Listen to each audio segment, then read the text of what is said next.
नमस्कार। आप सभी जानते हैं कि पृथ्वी गोल गोल घूमते हुए सूर्य का चक्कर लगाती है। कन्फ्यूज़न ये होती है कि उसे परिभ्रमण कहते हैं और किसे हम परिक्रमण कहते हैं। इनकी रोटेशन और रिवॉल्यूशन में अंतर क्या है, तो आइए जानेंगे हम इस वीडियो में कि पृथ्वी की गतियाँ कितने प्रकार की हैं, परिभ्रमण परिक्रमण में अंतर क्या है, लीप ईयर यानी कि अधिवर्ष किसे कहा जाता है, उपसौर पेरिहीलियन अपसौर अपीलियन की स्थिति क्या होती है और इनका पृथ्वी पर क्या प्रभाव पड़ता है। तो देखिए, पृथ्वी की गतियाँ दो प्रकार की हैं, यानी कि मोशन ऑफ द अर्थ। पहला है परिभ्रमण, दूसरा परिक्रमण। परिभ्रमण को हम दैनिक गति या रोटेशन कहते हैं, परिक्रमण को वार्षिक गति या इंग्लिश में रिवॉल्यूशन कहते हैं। तो ये अपना हमारा सूरज है। जब सूर्य को केंद्र मान करके पृथ्वी उसकी परिक्रमा करती है, चक्कर लगाती है, उसे हम कहते हैं परिक्रमण। तो परिक्रमा कर रही है तो शब्द का इस्तेमाल उस शब्द के लिए क्या होगा, परिक्रमण। 1 साल का समय लग जाता है, इसलिए वार्षिक गति। ठीक है। दूसरा है परिभ्रमण। परिभ्रमण में पृथ्वी खुद गोल गोल घूमती है लट्टू की तरह अपने अक्ष पे, तो हम इसे कहेंगे रोटेशन। ठीक है। 1 दिन का समय लगता है, इसलिए दैनिक गति। तो याद रखना, परिक्रमण से याद रखेंगे, जब परिक्रमा हो रही है तो परिक्रमण, फिर दूसरा शब्द आप समझ जाना, अपनी अक्ष पे पृथ्वी घूम रही है। और रोटेशन और रिवॉल्यूशन में याद रखना है, तो याद रखना 2 बड़ी वाली स्पेलिंग इसकी रिवॉल्यूशन की, तो लंबा रास्ता किसमें तय करना पड़ रहा है, रिवॉल्यूशन में। तो यानी जब चक्कर लगा रही है पृथ्वी तो रिवॉल्यूशन। अभी यहाँ देखो, ये जो आपको एक लाइन दिख रही है, ये क्या है, पृथ्वी की कक्षा है, यानी कि ऑर्बिटल पथ है। अब ये क्या होता है, तो पृथ्वी जब सूर्य की चक्कर लगाती है तो एक फिक्स रास्ता है, एक नियत रास्ता है, उसी पर चल करके पृथ्वी सूर्य के चक्कर लगाती है। और इस रास्ते को हम इंग्लिश में बोलते हैं ऑर्बिटल पथ और हिंदी में कहते हैं पृथ्वी की कक्षा। यानी कि पृथ्वी जिस रास्ते से होकर के सूर्य के चक्कर लगाती है वो बदलता नहीं है। ठीक है। तो यहाँ देखो, ये जो रास्ता है पृथ्वी का, ये फिक्स है और इसी से चल करके पृथ्वी सूर्य के चक्कर लगाती, इसे हम पृथ्वी की कक्षा कहते हैं। ठीक है। नेक्स्ट देखेंगे, परिभ्रमण और परिक्रमण में अंतर तो हमने देखा। अब परिभ्रमण में और जानते हैं, पृथ्वी अपने अक्ष पर, ये जो आपको लाइन दिख रही है पृथ्वी का अक्ष, ये सीधा नहीं, 23.5 डिग्री झुका हुआ है, यानी कि हमारी पृथ्वी 23.5 डिग्री झुकी हुई है। और पृथ्वी कैसे घूम रही है, किस दिशा में, पश्चिम से पूर्व तक। तो ये हमारा वेस्ट है, यहाँ ईस्ट है, तो वेस्ट से ईस्ट की ओर पृथ्वी हमारी घूमती है। ठीक है। और जिस स्पीड से घूमती है उसको हम कहते हैं पृथ्वी की दैनिक गति। अभी पृथ्वी को एक घूर्णन करने में, यानी कि एक पूरा अपने ही पूरा घूमने में कितना टाइम लगता है, 23 घंटे 56 मिनट 4.09 सेकंड का समय लगता है। तो हम इसे ओवरऑल 24 घंटे बोल देते हैं कि पृथ्वी को एक चक्कर लगाने में कितना समय लगता है, 24 घंटे का समय लगता है। और एग्जैक्ट बात करें कितना टाइम लगता है, तो 23 घंटे 56 मिनट और 4.09 सेकंड, कुछ 4 मिनट कम रह जाते होंगे 24 घंटे में, पूरा 24 घंटे के लगभग समय लगता है। तो पृथ्वी जो गति करती है ये ऐसे करती है। यहाँ देखो, तो वेस्ट से ईस्ट की ओर घूमती है और चक्कर लगाती है। अभी क्या है, एक पॉइंट यहाँ पे है, जैसे कि ये क्या है आपका साउथ अफ्रीका है, तो इसको घूम करके सूर्य के सामने पूरा चक्कर लगा करके वापस सूर्य के सामने आने पे, यहाँ आने पर कितना टाइम लगता है, इसको 23 घंटे 56 मिनट और 4.09 सेकंड का समय लग जाता है, जिसे हम 24 घंटे मान लेते हैं, यानी कि पृथ्वी का एक दिन मान लेते हैं, जिसे पृथ्वी का दिवस भी कहते हैं। अभी पृथ्वी के परिभ्रमण करने से क्या होता है, रोटेशन करने से क्या होता है, तो कई सारी चीज़ें होती हैं, जिसमें मेन है दिन और रात होना। क्या है सबसे मेन, दिन और रात। पृथ्वी के इस परिभ्रमण करने से, लट्टू के जैसे घूमने से दिन और रात होते हैं। कैसे होते हैं देखो,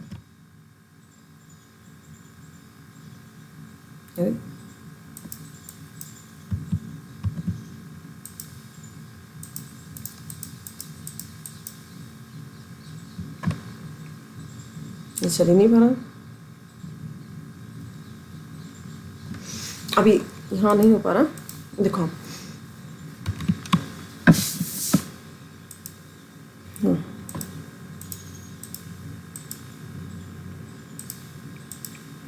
ये देखो, पृथ्वी क्या कर रही है, परिक्रमा कर, गोल गोल लट्टू की तरह घूम रही है। तो ये हमारा यहाँ पर सूरज हो गया। तो जो हिस्सा सूर्य के सामने होता है वहाँ दिन पड़ता है और पीछे वाले हिस्से पे रात पड़ती है। तो जैसे कि आप खुद देख सकते हैं कि बल्ब है, एक बल्ब लिया, उसके सामने अपन कोई किताब रखेंगे या बॉल रखेंगे, तो एक जो सामने का हिस्सा होगा वहाँ पे प्रकाश पड़ रहा है और पीछे के वाले हिस्से पे जो हिस्सा होगा ये, यहाँ पे प्रकाश नहीं पहुँचता। तो जिस हिस्से में प्रकाश है सूर्य का पहुँच रहा है, सामने जो हिस्सा सूर्य के पड़ रहा है वहाँ दिन होगा, और पीछे वाला हिस्सा जहाँ पे सूर्य का प्रकाश नहीं पहुँचता वहाँ पे रात होती है। दूसरा शब्द देखो यहाँ पे सर्कल ऑफ इल्यूमिनेशन। अभी आपको एक लाइन सी दिख रही होगी, ये ऐसे पीछे है तो एक सर्कल जैसा बनता है। तो ये circle of illumination bar bar change होता रहता है, थोड़ी थोड़ी देर में ही चेंज होता रहता है। तो ये क्या करता है, दिन और रात को अलग करता है। इनकी ये जो लाइन हो गई, यहाँ से दिन और रात अलग होते हैं। कभी इस हिस्से पे दिन होता है तो ये वाला हिस्सा घूम करके पीछे आएगा तो वहाँ रात, ठीक है। तो परिभ्रमण हम समझे, परिभ्रमण में याद रखना अक्ष पे पृथ्वी घूम रही है, पश्चिम से पूर्व दिशा में घूम रही है। टाइम कितना लग रहा है, 23 घंटे 56 मिनट 4.09 सेकंड का समय लग रहा है, जिसे हम 24 घंटे बोल देते हैं। इसे हम दैनिक गति कहते हैं पृथ्वी, क्योंकि एक दिन लेती है पृथ्वी पूरा घूर्णन करने में, अपने ही अक्ष पे घूमने में। साथ ही साथ यहाँ पे याद रखेंगे दैनिक गति के कारण इसके बाद दिन रात होता है, और इसे हम पृथ्वी दिवस बोलते हैं। समय को सर्कल ऑफ इल्यूमिनेशन क्या होता है, दिन और रात को अलग करता है। नेक्स्ट देखेंगे परिक्रमण यानी कि वार्षिक गति, रिवॉल्यूशन किसे कहते हैं। तो जब पृथ्वी सूर्य की परिक्रमा कर रही है तो हम इसे क्या कहेंगे, परिक्रमण कहते हैं, ठीक है। अपने अक्ष पर घूमने के साथ साथ, अब इसका मतलब ये नहीं कि एक टाइम पृथ्वी अपने अक्ष पर घूम रही है, एक टाइम चक्कर लगा रही, ये दोनों प्रक्रिया साथ साथ चलती है, यानी कि घूमते घूमते घूमते घूमते घूमते घूमते चक्कर लगाती है। तो इसे हम क्या कहते हैं, ये देखो ये है ना, ये घूम, ये नहीं, यहाँ एक मिनट, ये है पृथ्वी ऐसे गोल गोल गोल गोल गोल गोल तो घूम रही है, घूमते घूमते घूमते आगे भी खिसकती जाती है, और पृथ्वी क्या करे, सूर्य की परिक्रमा करती है। तो यहाँ देखो अपने अक्ष पे घूमने के साथ साथ सूर्य की परिक्रमा करती है, इसे हम परिक्रमण कहते हैं, इंग्लिश में रिवॉल्यूशन और वार्षिक गति कहते हैं। अभी कितना टाइम लगता है पृथ्वी को सूर्य के चक्कर लगाने में, पूरा एक रिवॉल्यूशन करने में, तो 365 दिन 6 घंटे 48 मिनट और 45.51 सेकंड का समय लगता है, जिसको हम एक सोलर दिवस पूरा बोलते हैं, ठीक है। अब इस कितनी स्पीड से पता है आपको पृथ्वी घूमती है, तो 29.78 किलोमीटर 1 सेकंड में घूम जाती है। 1 सेकंड में लगभग 30 किलोमीटर घूमना, कितनी ज़्यादा स्पीड से घूम रही है पृथ्वी, हमको महसूस नहीं हो पाता, लेकिन 30 किलोमीटर, लगभग 30 किलोमीटर 1 सेकंड में। और 1 घंटे में इसकी स्पीड क्या है, देखो 1 घंटे में 1,07,200 किलोमीटर 1 घंटे में दूरी तय करती है। 1,07,200 किलोमीटर, इतनी लंबी दूरी 1 घंटे में मात्र। तो इतनी स्पीड से हमारी पृथ्वी क्या कर रही है, घूमते हुए सूर्य का चक्कर लगा रही है। अभी पृथ्वी की जो, इसे हम वार्षिक गति कहते हैं, क्योंकि साल लग जाता है यहाँ पे चक्कर लगाने में, पूरा परिक्रमा करने में पूरा सूर्य का, तो इसको हम वार्षिक गति कहते हैं, सालाना गति कहते हैं। और इसके कारण मौसम बदलते हैं। पृथ्वी अपनी कक्षा से 66.5 डिग्री झुकी हुई है, और इसके झुके होने से और परिक्रमा करने से, 2 कारण, पृथ्वी के झुके होने से और परिक्रमा करने से बसंत, गर्मी, ठंड और बरसात की ऋतुएं पृथ्वी पर होती हैं। तो सोचिए अगर पृथ्वी परिक्रमा नहीं कर रही होती तो हमारे मौसम नहीं बदलते, मौसम फिक्स रहते। और अगर परिभ्रमण यानी कि रोटेशन नहीं करती तो दिन रात होते। अगर तो आपसे कोई पूछता है कि रोटेशन नहीं करे तो क्या होगा, परिभ्रमण नहीं करे तो क्या होगा, ये पीछे वाली स्थिति, ये नहीं हो तो क्या होगा, तो दिन रात नहीं होंगे, एक जगह दिन ही दिन बना रहेगा, दूसरी जगह रात ही रात बना रहे। तो और अगर परिक्रमण नहीं हो तो मौसम नहीं बदलेंगे, ठीक है। जहाँ गर्मी ठंड है, जहाँ ठंड है वहाँ ठंडी बनी रहेगी, जहाँ बरसात है वहाँ बरसात रहे, गर्मी है वहाँ गर्मी रहेगी, ठीक है। तो 2 कारण है मौसम बदलने के, धुरी पर झुका होना और परिक्रमा करना। इसके बारे में आपको ज़्यादा जानना है कि मौसम कैसे बदलते हैं, तो डिस्क्रिप्शन बॉक्स में आपको लिंक दी गई है, उस पर जाइए और देखिए कि मौसम कैसे बदलते हैं। नेक्स्ट चीज़ हम यहाँ देखेंगे कि जो पृथ्वी जब सूर्य के चक्कर लगा रही है तो ये जो इसका ऑर्बिट है, यानी कि इसका जो कक्षा है, क्या ये पूरी सर्कल है, एकदम गोल है? नहीं, ये एकदम गोल नहीं है, ये अंडाकार शेप में। आपने अंडा देखा होगा ना, अंडे का आकार एकदम गोल नहीं होता ना, बॉल जैसा नहीं होता। तो ये किसका शेप है, अंडाकार शेप है। इंग्लिश में क्या कहेंगे आप इसको, इलिप्टिकल कहते हैं। तो पृथ्वी की कक्षा कैसी, अंडाकार, या इंग्लिश में कहें पृथ्वी की कक्षा कैसी, इलिप्टिकल है। तो ये जो दूरी है सूर्य से, कभी सूर्य के बहुत, यहाँ अगर पृथ्वी होगी तो सूर्य के पास होगी, और जब इस स्थिति में होगी तो सूर्य से क्या होगी, दूर होती है। ठीक है, तो हम इसे क्या कहें, हम देखते हैं कि पृथ्वी की जो कक्षा है वो गोल नहीं होने के कारण हमेशा समान नहीं होती है। इसमें कभी पृथ्वी सूर्य के पास और कभी सूर्य के दूर होती है। अभी ये कितना रास्ता है, ये जो रास्ता है कक्षा है कितनी लंबी है, तो वो लंबी है 149.60 मिलियन किलोमीटर। बहुत लंबा रास्ता है, 149.60 मिलियन किलोमीटर है। ठीक है, अभी नेक्स्ट देखते हैं लीप ईयर किसे कहते हैं। तो हमने परिक्रमण और परिभ्रमण में समझा, जब क्या हो खुद गोल गोल गोल गोल घूम रही हो तो हम इसको घूम रही हो तो ना परिभ्रमण, और जब घूमते घूमते घूमते सूर्य का चक्कर लगा रही हो तो परिक्रमण यानी कि रिवॉल्यूशन। ठीक है, जब वही घूम रही है तो दिन रात, एक हिस्सा सूर्य के सामने तो दिन और तो दूसरे हिस्सा रात, और जब चक्कर लगाती है तो मौसम बदलते हैं। नेक्स्ट देखते हैं लीप ईयर क्या होता है। अभी हमने पिछली स्लाइड में देखा कि पृथ्वी को एक पूरा सूर्य का परिक्रमा करने में 365 दिन 6 घंटे 48 मिनट 45.51 सेकंड लगते हैं। तो हमने 365 को तो हम क्या कह देते हैं कि एक साल में कितना दिन पड़ते हैं, आपसे कोई पूछेगा तो आप क्या कहते हो 365 दिन। अब 365 दिन तो बोल दिया आपने, अब ये 6 घंटे कहाँ जाएंगे, इसका समय तो है ना, तो हम इस 6 घंटे को रिजर्व में रख लेते हैं, बचा के रख लेते हैं, और हर 4 साल बाद 6 घंटे को 6 घंटे को मिला करके कितने का हमारा एक पूरा दिन बन जाता है। कैसे बन जाता है देखो, यहाँ देखते हैं एक में, ये 6 है, एक साल का 6 हो गया, प्लस दूसरे साल का 6 हो गया, कितना हो गया 12, प्लस तीसरे साल का 6 घंटा हो गया, कितना हो गया 18, प्लस चौथे साल का 6 हो गया, तो कितना हो गया टोटल 24 घंटे हो गए। 24 घंटे का हमारा क्या होता है एक दिन, तो ये पूरा एक दिन। अब ये कहाँ जाएगा, तो इसको मैनेज करने के लिए हम बनाते हैं लीप ईयर यानी कि अधिवर्ष। इसमें क्या होता है, नॉर्मल जो ईयर होंगे उनमें 365 दिन होंगे, लेकिन जब लीप ईयर पड़ेगा तो एक दिन बढ़ा देते हैं हम, ताकि हमारे 6 घंटे मैनेज हो सके। तो लीप ईयर में कितने दिन होंगे 366 दिन, 366 होंगे। नॉर्मल के ईयर्स होते हैं उनमें 365, और जबकि लीप ईयर में एक दिन ज़्यादा 366 दिन होते हैं। इसका मतलब क्या होता है, वो एक दिन कहाँ जुड़ेगा, किस महीने में जुड़ेगा, तो जो फरवरी का महीना होता है वहाँ पे 28 दिन होते हैं, तो लीप ईयर में 28 दिन ना होकर के 29 दिन पड़ते हैं। तो लीप ईयर में याद रखना एक दिन ज़्यादा होगा, और वो एक दिन कहाँ जोड़ेंगे, फरवरी के महीने में एक दिन बढ़ा देंगे 28 29। और क्यों बढ़ाए हमने, क्योंकि वो जो 6 घंटे पर हर साल बच रहे थे, तो 6 घंटे हर साल बचते बचते चौथे साल में क्या होगा, वो बचाते बचाते वही पूरा एक दिन हो जाएगा। तो उसको मैनेज करने के लिए हम लीप ईयर मनाते हैं, यानी कि अधिवर्ष, एक्स्ट्रा डे वाला दिन साल बनाते हैं। ठीक है, तो एक साल में कितना दिन होता है नॉर्मली 365, ये 6 घंटे आपके बच रहे थे तो इनको हमने जोड़ करके पूरा एक दिन बनाया। इसीलिए हम हर चौथे साल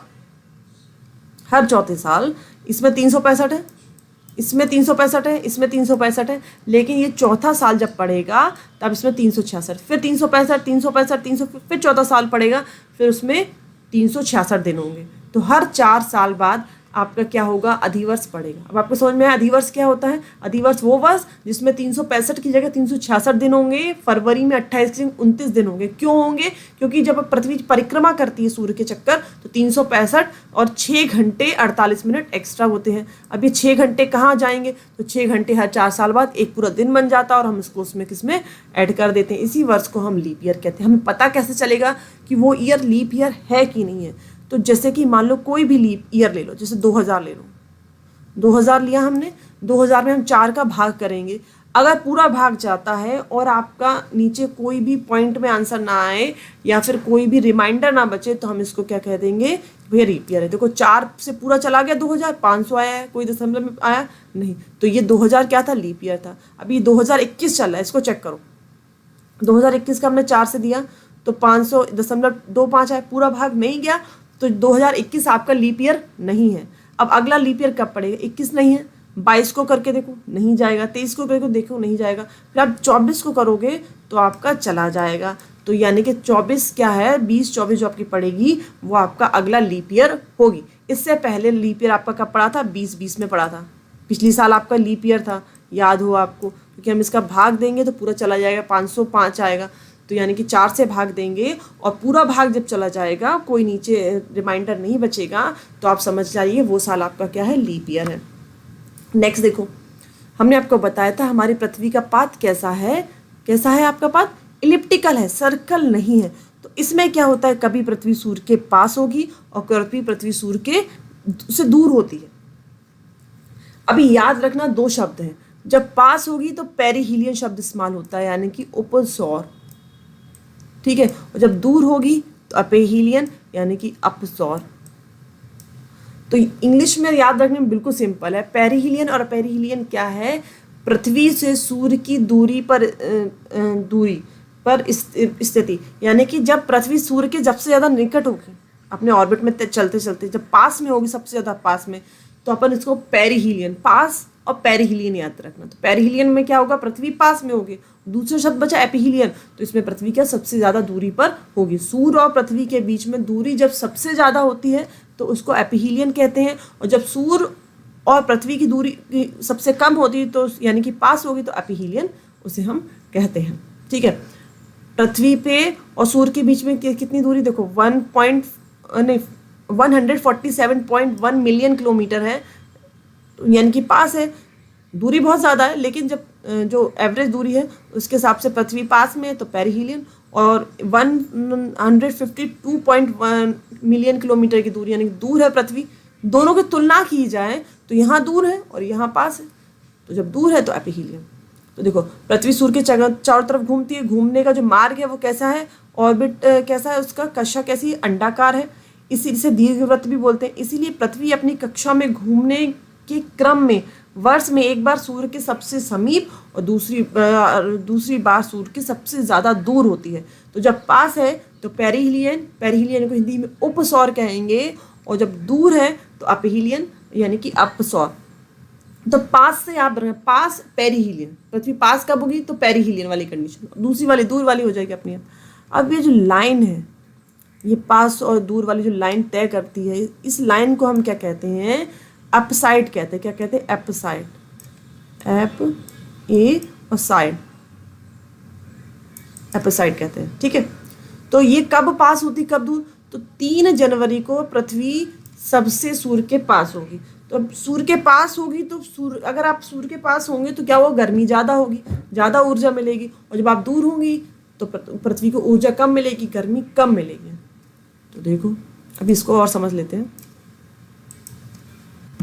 यहाँ देखो, उपसौर यानी कि पेरिहीलियन, यानी कि सूर्य के पास में, ठीक है। अभी क्या होता है, ये 3 जनवरी की स्थिति होती है और दूरी कितनी है, अगर इसमें देखें तो 14.7 करोड़ किलोमीटर, और एपिहीलियन यानी कि अपसौर में क्या होगा, दूरी बढ़ जाएगी, 15.2 करोड़ किलोमीटर होगी, और ये स्थिति पड़ती है जुलाई के टाइम पे। यहाँ एक बात याद रखना आप, 3 जनवरी को हम कहाँ उत्तरी गोलार्ध में रहते हैं, तो 3 जनवरी के समय उत्तरी गोलार्ध में क्या पड़ती है, ठंड पड़ती है, ठंड पड़ती है।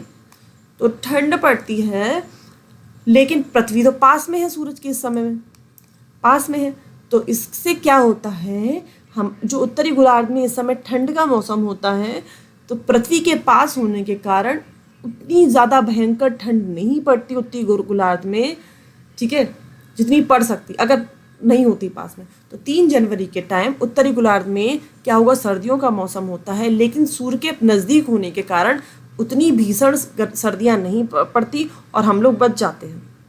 उसी समय 3 जनवरी के टाइम पे जो दक्षिणी गोलार्ध है, यहाँ पे क्या होता है, गर्मियों का मौसम होता है, तो यहाँ पर गर्मियाँ जितनी पड़ती उससे थोड़ा ज़्यादा पड़ती हैं।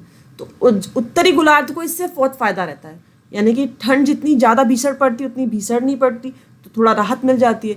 लेकिन दक्षिणी गोलार्ध के साथ उल्टा हो जाता है, वहाँ पे 3 जनवरी टाइम यहाँ पे गर्मियों का मौसम होता है, सूर्य और पास होता है, तो यहाँ पे गर्मी ज़्यादा पड़ती है।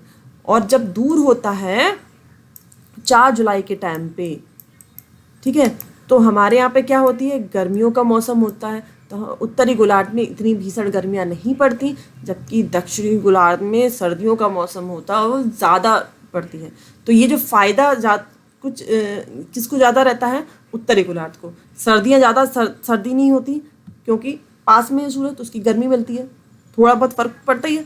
और जब दूर होता है तो हमारे इतनी गर्मी नहीं पड़ती, इसका ये प्रभाव रहता है। तो देखो ये जो है ना विंटर का टाइम है, जनवरी का टाइम है, अब ये हिस्सा सूर्य के सामने है तो यहाँ पर गर्मियाँ हैं और पास होने के कारण और भी ज़्यादा गर्मी पड़ जाती है। यहाँ पर जब सर्दियाँ हैं तो थोड़ा सा इसका प्रकाश पहुँचता है तो उसके कारण सर्दियाँ कम महसूस होती हैं। इसी के साथ साथ जब ये दूर की स्थिति है, एपीहीलियन की स्थिति 4 जुलाई की बात है, तो यहाँ पे क्या है, उत्तरी गोलार्ध में क्या है, गर्मियों का मौसम है, लेकिन दूर होने के कारण सूर्य का उतना प्रकाश नहीं पहुँच पाता, इसलिए गर्मियाँ ज़्यादा भीषण नहीं पड़ती, जबकि यहाँ पर ठंडे भी बहुत भीषण पड़ती हैं। तो एपीरियन और पेरिहीलियन का ज़्यादा कोई विशेष नहीं है, मौसम बदलने में इनका कोई रोल नहीं है। बस इतना है कि उत्तरी गोलार्ध में विंटर्स ज़्यादा ठंडे नहीं होते और समर ज़्यादा गर्म नहीं होते। तो फ़ायदा किसको है, उत्तरी गोलार्ध को पड़ता है इसका। Thank you. आप लोग को समझ में आया होगा, या जो भी आपके सवाल हो तो प्लीज़ कमेंट बॉक्स में ज़रूर लिखें।